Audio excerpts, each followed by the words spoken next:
श्री स्वामी समर्थ, जय जय स्वामी समर्थ। स्वामींचं नाव घेऊन मी या व्हिडिओला सुरुवात करते।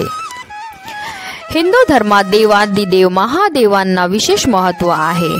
महादेवांना महाशिवरात्री समर्पित आहे। महाशिवरात्री हा हिंदू धर्मातील प्रमुख सण आहे। धार्मिक मान्यतानुसार या दिवशी शिव आणि पार्वतीचा विवाह झाला होता।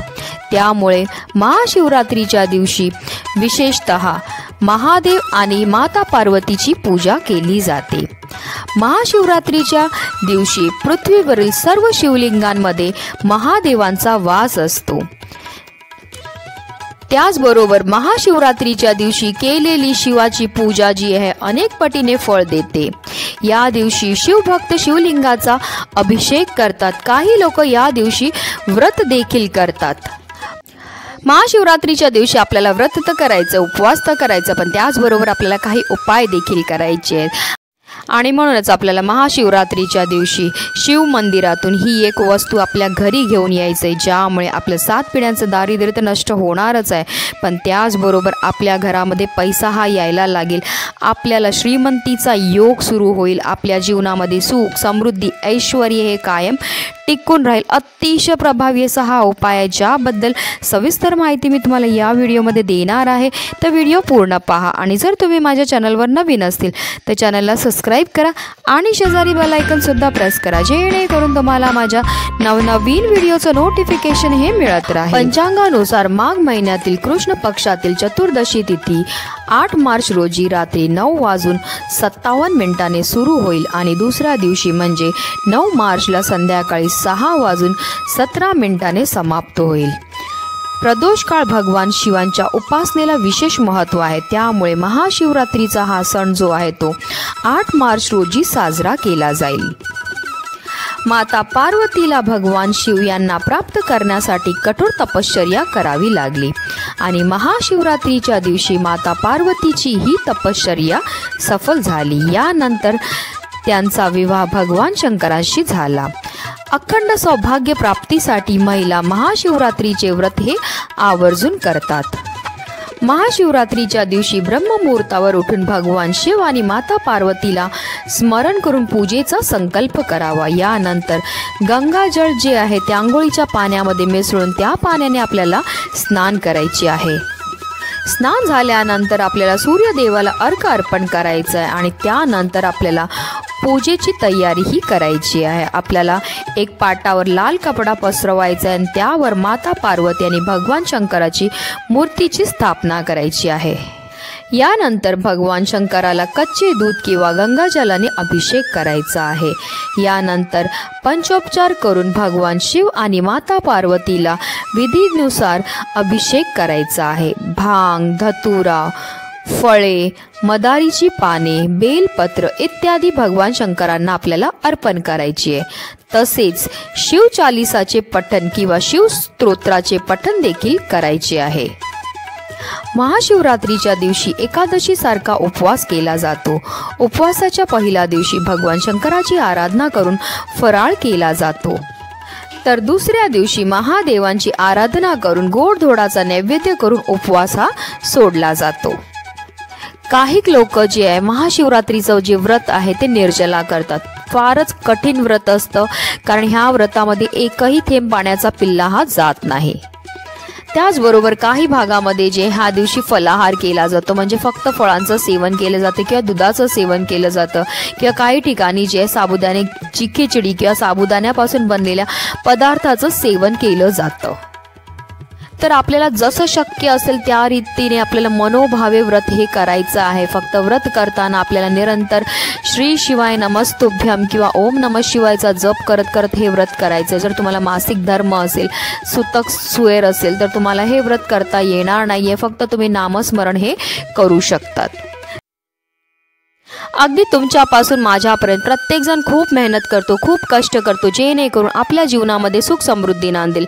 पण बऱ्याचदा काय होतं ना, आपल्या घरामध्ये काही दोष असतात किंवा आपल्यामध्ये काही दोष असतात, त्यामुळे सुद्धा आपल्याला कोणत्याही क्षेत्रामध्ये यश हे मिळत नाही. आपण मेहनत तर करतोय, कष्ट तर करतोय, पण आपल्या कष्टाला आपल्या नशिबाची साथ मिळत नाही. आपल्या घरी पैसा तर येतोय, पण आलेला पैसा आपल्या घरामध्ये स्थिर राहत नाही. काही ना काही कारणाने खर्च हा वाढतच चाललेला आहे. त्यामुळे आपल्यावर कर्ज झालेलं आहे किंवा आपले पैसे कुठे अडकलेले आहेत आणि ते पैसे आपल्याला कुठल्याही कारणास्तव परत मिळत नाही आहेत. तर तुम्हाला हा प्रभावी उपाय करायचा आहे. हा उपाय केल्यामुळे आपल्या कष्टाला आपल्या नशिबाची साथ ही मिळायला लागेल. त्याचबरोबर आपल्या घरी आलेली लक्ष्मी ही स्थिर राहील आणि आपल्या घरामध्ये धन येण्याचे अनेक मार्ग हे मोकळे होतील. तर आपल्याला महाशिवरात्रीच्या दिवशी रात्री 12 वाजता हा उपाय करायचा. कारण महाशिवरात्रीच्या दिवशी आपण संपूर्ण दिवसभर उपवास हा करणार आहे आणि रात्री आपल्याला जागरणसुद्धा करायचं आहे. तर आपल्याला बरोबर 12 वाजता हा उपाय करायचा आहे. तर आपल्याला काय करायचं, महाशिवरात्रीच्या दिवशी दिवसभरामध्ये कधीही तुम्हाला धोत्र्याचं फळ, एक फळ आपल्या घरी घेऊन यायचं आहे. ते फळ व्यवस्थित पाहून घ्यायचं आहे. ते अखंड असलं पाहिजे, कुठेही तुटलेलं, खराब झालेलं किंवा डागळलेलं नसावं. असं एक छान आपल्याला धोत्र्याचं फळ आपल्या घरी घेऊन यायचं आहे. त्याला स्वच्छ धुवून घ्यायचं आहे. जर तुमच्याकडे गंगाजल असेल तर गंगाजलने धुवा, गंगाजल नसेल तर पाण्याला एकटक पाहत राहा, हर हर गंगे म्हणा आणि त्या पाण्याने ते धोत्र्याचं फळ आपल्याला स्वच्छ धुवून घ्यायचं आहे. त्यानंतर एक प्लेट घ्या आणि त्या प्लेटमध्ये ते धोत्र्याचं फळ ठेवा आणि ते धोत्र्याचं फळ जे आपल्या देवघरामध्ये आपल्याला ठेवून घ्यायचं आहे. आणि बरोबर रात्री 12 वाजता आपल्याला हे धोत्र्याचं फळ घेऊन महादेवांच्या मंदिरामध्ये जायचं आहे. तुमच्याजवळ महादेवाचं मंदिर असेल तर आवर्जून तिथेच जाऊन हा उपाय करा. कारण महाशिवरात्रीच्या दिवशी साक्षात महादेवांचा वास हा शिवलिंगामध्ये असतो. पृथ्वीवरील सर्व शिवलिंगांमध्ये महादेवांचा वास असतो आणि म्हणूनच जर आपण हा उपाय जाऊन मंदिरामध्ये केला तर आपल्याला केलेल्या उपायाचं फळ हे लगेच मिळत असतं. तर आपल्याला काय करायचं आहे, बरोबर 12 वाजता आपल्याला हे फळ घेऊन मंदिरामध्ये पोचायचं आहे. मंदिरामध्ये गेल्यानंतर हे जे धोत्र्याचं फळ आहे ते आपल्याला शिवलिंगावर अर्पण करायचं आहे आणि तिथेच बसून आपल्याला अर्धा तास बसून जी आहे काही सेवा करायची आहे. आपल्याला 108 वेळा श्री शिवाय नमस्तोभ्यम हा शिव महापुराणातला बीज मंत्र आहे त्याचा जप करायचा आहे. किंवा जर पुरुष असतील तर ओम नमः शिवायचा मंत्रचा जप करू शकतात आणि जर महिला असतील तर त्यांनी नमः शिवायचा जप केला तरीही चालणार आहे. बरोबर अर्धा तास आपल्याला ही सेवा करायची आणि अर्धा तास म्हणजे 12 वाजून 12:30 वाजेपर्यंत आपल्याला ही सेवा करायची आणि त्यानंतर आपल्याला ते धोत्र्याचं फळ जे आहे ते उचलायचं आणि आपल्या घरी घेऊन यायचं आहे. फळ उचलायच्या अगोदर आपल्याला एकदा महादेवांना आपल्या मनातली इच्छा बोलायची की हा उपाय आपण कोणत्या इच्छेने करता आहेत आणि त्यानंतर हे फळ आपल्याला उचलायचं, आपल्या घरी घेऊन यायचं आहे आणि आपल्याला एक लाल कपडा घ्यायचा आणि त्यामध्ये ह्या फळाला एक पोटलीसारखी तयार करून घ्यायची आहे. आणि आता जर तुमच्या घरामध्ये धन प्राप्तीची तुमची इच्छा असेल तर तुमच्या घराच्या तिजोरीमध्ये ठेवा किंवा जर तुमच्या व्यवसायामध्ये अडचणी येत असेल तर तुम्ही व्यवसायाच्या गल्ल्यामध्ये किंवा तिजोरीमध्ये ठेवू शकतात. म्हणजे ज्या पण तुमच्या समस्या असतील त्या अनुसार तुम्हाला हे फळ तिथे ठेवायचं आहे.